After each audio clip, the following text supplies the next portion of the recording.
തോട്ടപ്പള്ളിയിൽ നടക്കുന്ന പൊതുമേഖലാ സ്ഥാപനത്തിന്റെ മറവിൽ നടക്കുന്ന കരിമണൽ ഖനനം യഥാർത്ഥത്തിൽ കേരളം കണ്ട ഏറ്റവും വലിയ അഴിമതിയുടെ ഭാഗമാണ്. സംഘടിതമായി ആസൂത്രിതമായി നടത്തുന്ന, ജനങ്ങളെ കബളിപ്പിക്കുന്ന രീതിയിൽ കാര്യങ്ങൾ പറഞ്ഞുകൊണ്ടാണ് ഈ കരിമണൽ ഖനനത്തിലേക്ക് സർക്കാർ അനുവാദം നൽകിയിട്ടുള്ളത്. നമുക്കറിയാം, ആലപ്പുഴ മേഖല, തീരദേശ മേഖല എന്നെന്നും കരിമണൽ ലോബിയുടെ ഒരു കണ്ണവിടെയുണ്ട്. അവരുടെ ലക്ഷ്യം ആ ഭാഗത്തെ എങ്ങനെയെങ്കിലും കരിമണൽ കാര്യങ്ങൾ മുന്നോട്ട് നീക്കുക എന്നുള്ളതായിരുന്നു. നമുക്കറിയാം, UDF ഭരിക്കുന്ന കാലത്ത് 2000 നടപടികൾ ഉണ്ടായി. 2001 ഉത്തരവ് വന്ന സമയത്ത് അന്ന് ഞാൻ ആലപ്പുഴ MP-യാണ്. ജനങ്ങളുടെ ഭാഗത്തുനിന്ന് ശക്തമായ എതിർപ്പ് വന്നു. യാതൊരു തരത്തിലും ജനങ്ങളെ ബോധ്യപ്പെടുത്തുന്ന രീതിയിലുള്ള ഇല്ലാതെയാണ് ഏകപക്ഷീയമായിട്ടാണ് ഉത്തരവ് വന്നത്. അന്ന് വ്യവസായ വകുപ്പ് കൃത്യമായി വളരെ നടപടികളുമായി മുന്നോട്ട് നീങ്ങുകയായിരുന്നു. ഇതിന്റെ അപകടങ്ങളൊക്കെ സർക്കാരിന്റെ മുന്നിൽ അവതരിപ്പിച്ചു. പക്ഷേ കാര്യമായ നീക്കങ്ങൾ ഇല്ലാതെ വന്നതിനെ തുടർന്ന് സമരരംഗത്തേക്ക് നീങ്ങി. അന്ന് സംസ്ഥാന സർക്കാരിന്റെ ആ നയം തിരുത്തണം, നടപടി തിരുത്തണം, ഉത്തരവ് റദ്ദാക്കണം എന്നാവശ്യപ്പെട്ടുകൊണ്ട് കക്ഷി രാഷ്ട്രീയത്തിന് അതീതമായി വലിയൊരു രാഷ്ട്രീയ മുന്നേറ്റമാണ്, വലിയൊരു ജനമുന്നേറ്റമാണ് ആലപ്പുഴയിൽ ഉണ്ടായത്. ഏറ്റവും ഒടുവിലായി ഞാൻ ഇപ്പോഴും ഓർക്കുന്നുണ്ട്, 2003 ജൂൺ 16 വഴിയിഴിക്കൽ മുതൽ ആലപ്പുഴ വരെയുള്ള തീരദേശത്ത് ജനലക്ഷങ്ങൾ പങ്കെടുത്ത ഒരു മനുഷ്യക്കോട്ട അന്ന് ഉയർന്നു വന്നു. അതേ തുടർന്ന് ജനവികാരം കണക്കിലെടുത്താണ് അന്നത്തെ UDF ഗവൺമെന്റ് ആ തീരുമാനം റദ്ദാക്കി.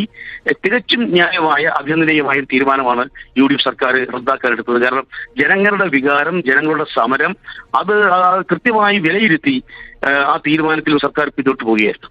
പിന്നീടും ഈ കമ്പനികൾ, ഈ പ്രത്യേകിച്ച് CMRL പോലുള്ള കമ്പനികൾ അവർ പല തരത്തിലും പല രൂപത്തിലും ഈ ആലപ്പുഴ തീരദേശ മേഖലയെ മുന്നിൽ കണ്ടുകൊണ്ടുള്ള ശ്രമങ്ങൾ ഉണ്ടായി. പക്ഷെ ജനങ്ങളുടെ ഭാഗത്തു നിന്നൊക്കെ വലിയ എതിർപ്പുണ്ടായിരുന്നു. നമുക്ക് ഏറ്റവും വലിയൊരു വൈരുദ്ധ്യം എന്ന് പറയുന്നത്, ഒരു മേഖലയിലും ഖനനം പാടില്ല എന്ന് പറഞ്ഞാണ് അന്ന് മനുഷ്യക്കോട്ട് നടത്തിയത്. പൊതുമേഖലയിലോ സ്വകാര്യ മേഖലയിലോ സംയുക്ത മേഖലയിലോ ആലപ്പുഴ തീരത്ത് കരിമണൽ ഖനനം പാടില്ല. അന്ന് ആ സമരത്തിൽ സജീവമായി പങ്കെടുത്ത CPM സംസ്ഥാന സർക്കാർ നയിക്കുന്ന ഈ സമയത്താണ് ഇപ്പോൾ കുതന്ത്രങ്ങൾ വഴിയായി ജനങ്ങളെ കബളിപ്പിച്ചുകൊണ്ട് ഈ കരിമണൽ ഖനനത്തിന് നടപടികളുമായി തോട്ടപ്പള്ളി വന്നിട്ടുള്ളത്, കരിമണൽ ഖനനം നടത്തിക്കൊണ്ടിരിക്കുന്നത്. അതിനോട് പറയുന്നത് വസ്തുതകൾക്ക് നിരക്കാത്ത കാര്യമാണ്. കുട്ടനാട്ടിലെ പ്രളയജലം പോകുന്നതിന് സുഗമമായ സംവിധാനം ഉണ്ടാക്കുക, വഴിയൊരുക്കുക, അതാണ് ഞങ്ങളുടെ ലക്ഷ്യം. അത് പറഞ്ഞാണ് ഈ അനുവാദം കൊടുത്തിട്ടുള്ളത്. നമുക്ക് എല്ലാവർക്കും അറിയാവുന്ന പോലെ കുട്ടനാട്ടിലെ പ്രളയജലം പുറത്തു പോകുന്ന കാര്യത്തിൽ നടപടി എടുക്കുകയാണെങ്കിൽ അതിനു വേണ്ട കാര്യങ്ങളൊന്നും സർക്കാർ ചെയ്യുന്നില്ല.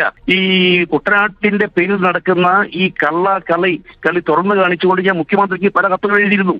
ആ കത്തുകളിൽ പറഞ്ഞ ഒരു പ്രധാനപ്പെട്ട കാര്യമെന്ന് പറയുന്നത്, കുട്ടനാടിനെ രക്ഷിക്കണമെങ്കിൽ കുട്ടനാട്ടിലെ പ്രളയജലം സുഗമമായി പുറത്തു പോകുന്നതിന് ഉള്ള വഴിയാണ് തോട്ടപ്പള്ളി സ്പിൽവേ.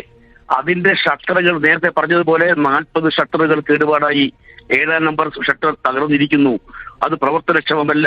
തന്നെയുമല്ല, കേടായി ദ്രവിച്ച ഷട്ടർ വഴിയായി ഉപ്പുവെള്ളം കാർഷിക മേഖലയിലേക്ക് കടക്കുന്നു എന്ന് കൃഷിക്കാർക്ക് വലിയ പരാതിയാണ്. ഇത് രേഖാമൂലം മുഖ്യമന്ത്രിക്കും അതിന്റെ പകർപ്പ് മറ്റു ബന്ധപ്പെട്ട മന്ത്രിമാർക്കും കൊടുത്തു. ഒരു കാര്യത്തിലും ഈ കാര്യത്തിൽ തോട്ടപ്പള്ളി സ്പിൽവേ അത് നന്നാക്കുന്ന കേടുപാടുകൾ തീർക്കാൻ വേണ്ടി ഒരു നടപടിയും സ്വീകരിക്കുന്നില്ല.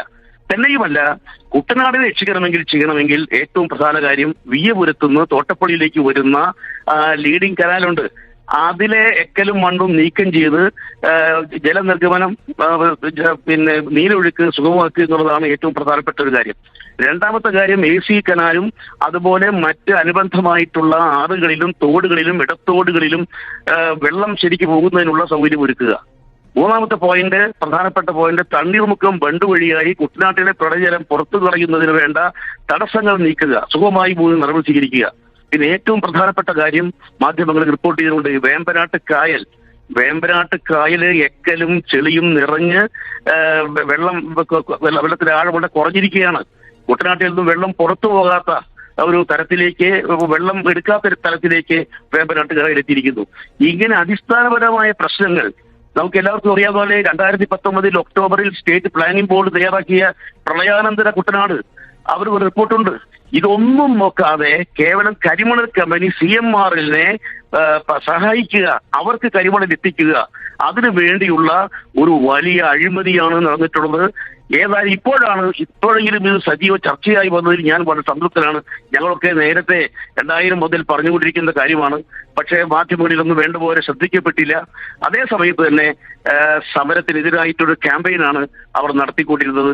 അതൊക്കെ പക്ഷേ ഇപ്പോഴും തോട്ടപ്പള്ളിയിൽ സമരം നടന്നുകൊണ്ടിരിക്കുകയാണ്. വരുന്ന 5-ാം തീയതി അതിന്റെ 1000 ദിനമെത്തുകയാണ്.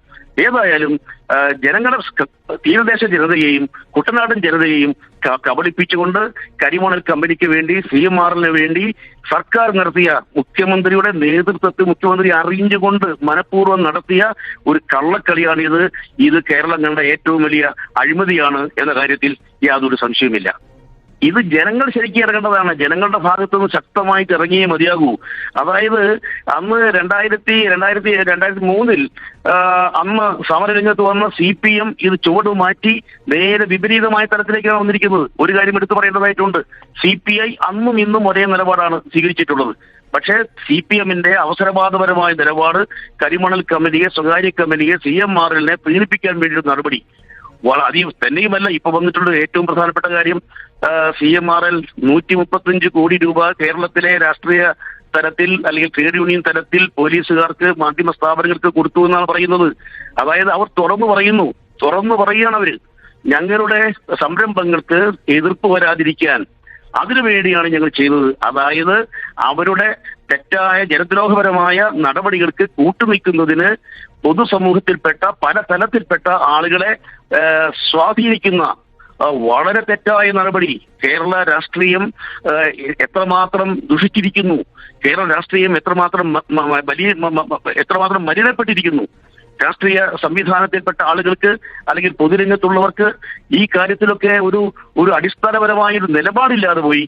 തന്നെയുമല്ല, ഈ കേരളത്തെ സംബന്ധിച്ച് കേരളത്തെ പണം കൊണ്ട് സ്വാധീനിച്ച് തങ്ങളുടെ തെറ്റായ നയങ്ങൾ, നടപടികൾ, പ്രോജക്റ്റുകൾ നടപ്പിലാക്കാനുള്ള ഈ തരം നടപടികൾ കേരളത്തിന് തന്നെ വലിയ അപമാനകരമാണ് എന്ന കാര്യത്തിൽ യാതൊരു സംശയമില്ല. അതിന് സംസ്ഥാന സർക്കാർ നഗ്നമായി കൂട്ടുനിൽക്കുന്നു എന്നുള്ളത്, പ്രത്യേകിച്ച് ഒരു കമ്മ്യൂണിസ്റ്റ് ഭരണകൂടം അവരുടെ മുൻകാല നേതാക്കന്മാർ പറഞ്ഞതിനൊക്കെ വ്യത്യസ്തമായ രീതിയിൽ ഇത് അഴിമതിയുടെ ഏറ്റവും വലിയ പ്രതീകമായി മാറിയിരിക്കുന്നു എന്നുള്ള കാര്യത്തിൽ ഒരു സംശയവുമില്ല. സബ്സ്ക്രൈബ് ചെയ്തിട്ടില്ലാത്തവർ ഇപ്പോൾ തന്നെ സബ്സ്ക്രൈബ് ചെയ്യുക. നോട്ടിഫിക്കേഷൻ ലഭിക്കുവാൻ ബെൽ ബട്ടണും അമർത്തുക.